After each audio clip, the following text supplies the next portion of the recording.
BJP सबसे बड़ी party बनकर उभरी है। बीजेपी सबसे बड़ी पार्टी बनकर उभरी है। बीजेपी ने 2010 का नंबर एक बार फिर से हासिल करते हुए बीजेपी दिख रही है। 91 सीट उसको 2010 में मिली थी। 20 साल बाद भी नीतीश से नाराजगी नहीं है लोगों को, और 2020 के मुकाबले आरजेडी की सीट आधी से भी कम है। 2020 में 75 सीटें थी, इस बार इनको 27 सीटें मिलती दिख रही हैं।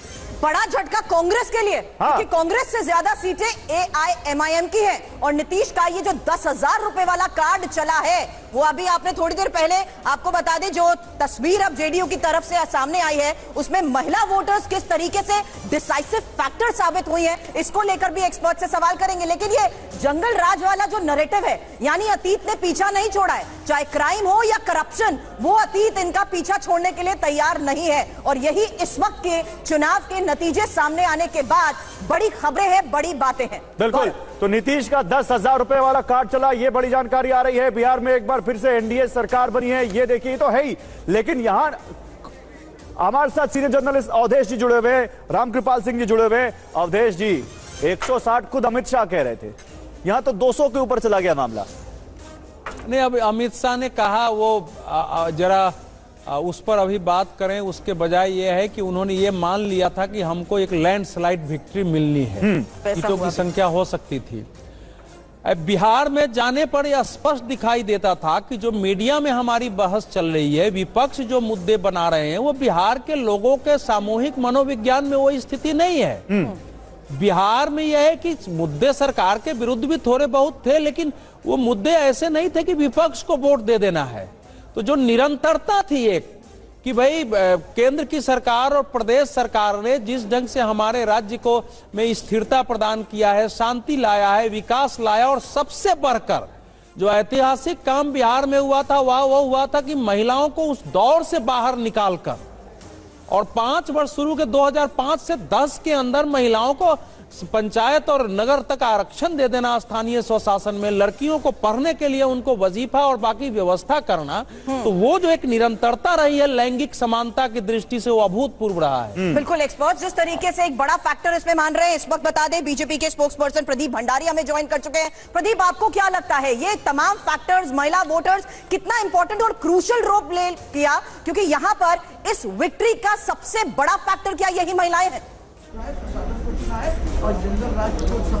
देखिए, ये वोट जो है ये प्रधानमंत्री नरेंद्र मोदी जी के प्रो इनकम्बेंसी गवर्नेंस वोट है, जो प्रधानमंत्री नरेंद्र मोदी जी और मुख्यमंत्री नीतीश कुमार जी की जोड़ी ने बिहार के अंदर करके दिखाया है।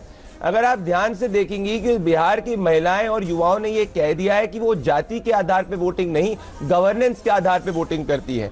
जितने भी एनालिसिस इस चुनाव को, जितने भी पोलस्टर्स, कोई कह रहा था कांटे की टक्कर है, कोई कह रहा था जाति के हिसाब से बिहार वोट करेगा, आज बिहार ने बता दिया कि आप सबकी सोच को परिवर्तित करने की जरूरत है, क्योंकि बिहार तो विकास के आधार पर वोट कर रहा है। तभी लालू प्रसाद यादव के दोनों बेटे ट्रेल कर रहे हैं, अपनी सीट जीतने में उनको दिक्कत हो रही है। और ये सिर्फ बिहार को रोकूंगा प्रदीप आपको रोकूंगा। इस वक्त हमारे साथ बीजेपी के वरिष्ठ नेता बिहार से ही आते हैं, पूर्व केंद्रीय मंत्री रविशंकर प्रसाद जुड़ रहे हैं। रविशंकर जी, स्वागत है आपका TV9 भारतवर्ष पर। मैं गौरव बोल रहा हूं TV9 से। पहले तो आपको बहुत बधाई, एक बहुत बड़ी जीत की तरफ, लगभग 2010 की तरह आप लोग जीत की तरफ बढ़ रहे हैं। बीजेपी ने तो लगभग वो आंकड़ा हासिल भी कर लिया रुझानों में और नतीजों को मिलाकर। पहला सवाल, क्योंकि आप खुद बिहार से आते हैं, क्या है इसका सबसे बड़ा कारण? क्यों बिहार की जनता ने इतना प्यार लुटाया है आपके गठबंधन के ऊपर? देखिए, पहली बार है कि आप लोग इस चुनाव को जरा गंभीरता से समझिए, अनुसंधान करिए। देश के लोकतंत्र में ये मील का पत्थर है कि जिस प्रदेश को बार बार जाति के घेरे में देखने की कोशिश की गई, वो जाति और बाकी पारंपरिक चारदीवारी से आगे उठकर वोट देता है। तो अगर 2 शब्द में कहूं, ये विश्वास का चुनाव है, ये आशा का चुनाव है, और बिहार के भविष्य के रास्ता को चुनने का चुनाव है। और लोगों ने देखा है कि नरेंद्र मोदी जी और नीतीश कुमार की जोड़ी ने जो काम किया, जिस तरह नरेंद्र मोदी जी ने बिहार के विकास का कमिटमेंट दिया इतनी मीटिंग्स में, और जिस तरह से सड़कें बनी, जिस तरह से बिजली आई, जिस तरह से वंदे भारत चली। आपको मालूम है इस बार बिहार में हजारों की संख्या में बिहारी छठ मनाने अपनी गाड़ी से ड्राइव करके गए, क्योंकि आप ड्राइव कर सकते हैं अपने गांव तक, ये यूनिक बात है ना। और बाकी तो पुल बने, सड़क बने, और जो आपने तेजस्वी और की बात की, तो राघोपुर से वो लड़ते हैं तो राघोपुर में गंगा जी पर तीसरा पुल बना है। अब लोग, वो बिल्कुल इंटरनेशनल लेवल का बना है और उसकी एक पट्टी राघोपुर में उतरती है। मैं गया था वहां पर एक कार्यक्रम में, आज लोग वहां से पटना 10 मिनट में पहुंच जाते हैं, जहां पहले गंगा पार करके आने में 4 घंटे लगते थे। तो क्या समझते हैं, इसका असर नहीं पड़ता है? पड़ता है। नहीं, लेकिन रविशंकर जी, कांग्रेस के जंगल राज का खौफ सेल के और इंचार्ज विकास का हैं विश्वास। पवन खेड़ा, उन्होंने अभी काफी देर पहले, अभी तो काफी हो गया, 2-2.5 घंटा हो गया, उन्होंने छूटते बोला कि ये किसी पार्टी का चुनाव है ही नहीं, ये चुनाव था चुनाव आयोग वर्सेस बिहार की जनता का। उन्होंने साफ साफ चुनाव आयोग को कटघरे में खड़ा किया फिर से। अब देखिए, इस तरह की हल्की बातों का मैं क्या जवाब दूं? प्रवक्ता लोग हैं, कसके जवाब देंगे। मैं एक ही बात कहूंगा कि आज के दिन भी चुनाव आयोग, मैं कांग्रेस के लोगों को बताना चाहूंगा और आपको भी बताना चाहूंगा, बिहार के पहले चुनाव में जिस दिन वोटिंग के दिन कम से कम 1 दर्जन लाशें नहीं गिरी तो क्या चुनाव हुआ? जब तक हजारों बूथ कैप्चर होकर के दोबारा रिपोल नहीं हुआ तो क्या चुनाव हुआ? हम लोग पटना में देखते थे कि साहब बैलेट पेपर फाड़ कर करके और बैलेट बॉक्स में स्याही डाल दिया करते थे। स्वयं पटना में 4-4 चुनाव को मैंने काउंटर मांड कराया है, इतना हिंसा होती थी। और आज क्या, एक भी बूथ पर रिपोल हुआ क्या? तो क्या चाहते हैं ये लोग? चुनाव आयोग का अभिनंदन करना चाहिए, जितने शांतिपूर्ण तरीके से चुनाव हुआ। अब आपको वोट नहीं मिलता तो हम क्या करें? क्या वो जो कांग्रेस के नेता हैं वो अपने नेता से सवाल पूछ सकते हैं क्या? वो पॉलिटिकल टूरिस्ट कहां घूम रहे हैं आजकल?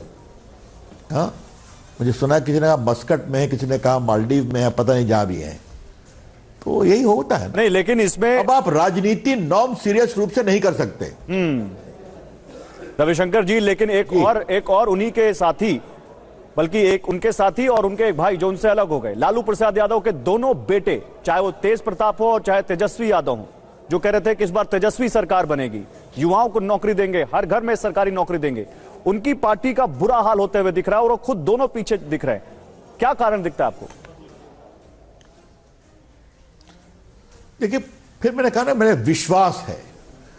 अब आप कुछ भी बोल दीजिए तो जनता जानती है ना कि लालू प्रसाद जी को 32.5 साल की सजा हो चुकी है चारा घोटाले के 4 मामले में है। स्वयं तेजस्वी जी के ऊपर 420 का आरोप तय हो गया है दिल्ली के एंटी करप्शन कोर्ट में, रेलवे घोटाले में। तो जनता तो ये भी देखती है ना, ये भी देखती है जनता। तो जनता समझती है, और नीतीश कुमार के ऊपर कोई आरोप नहीं, मोदी जी के ऊपर कोई आरोप नहीं, ये भी देखती है जनता। तो जनता, लगता है मेरे का विश्वास, होप, आशा, ये चुनाव वो है, इस बात को समझिए।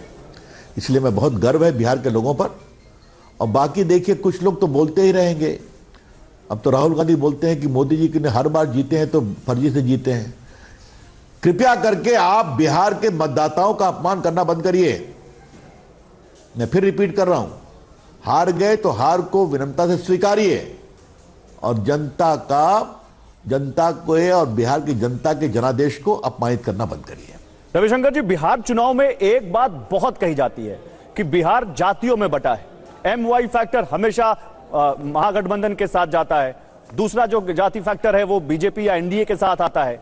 लेकिन और मुस्लिम बहुल जो इलाके हैं, किशनगंज, वहां से जो रिपोर्ट आ रही है या फिर आसपास के इलाकों से जो रिपोर्ट आ रही है रविशंकर जी, वो तो ये बताता है कि जातियों का बंधन और MY फैक्टर सब ध्वस्त हो गया। मुस्लिमों ने भी ठीक ठाक वोट दिया एनडीए को, अच्छा खासा वोट दिया है। तो क्या ये चुनाव अपने आप में इस भ्रांति को भी या इस मान्यता को भी तोड़ता है? मैं तो आपको बता रहा हूं ना, आप समझ रहे हैं। मैंने पहले ही कहा ना, ये विश्वास का है, आशा का चुनाव है। और बिहार जिसके बारे में इतना बदनामी की गई, सिर्फ जात पात में बटा हुआ है, वो प्रदेश जात की चारदीवारी से ऊपर उठकर अगर विकास के पूरे रास्ते को अपनाता है, मोदी जी के साथ, नीतीश कुमार के साथ, एनडीए के साथ, ये बहुत बड़ी बात है ना। तो इसलिए कह रहा हूं, इस चुनाव को गंभीरता से स्टडी करिए। और ये केस स्टडी है कॉन्स्टिट्यूशनल पॉलिटी और डेमोक्रेटिक इलेक्शंस में दुनिया के लिए। को प्रेजेंटेड बाय विमल इलायची, बोलो जुबा केसरी, को powered by Sensodyne. in association with V-Guard water heater.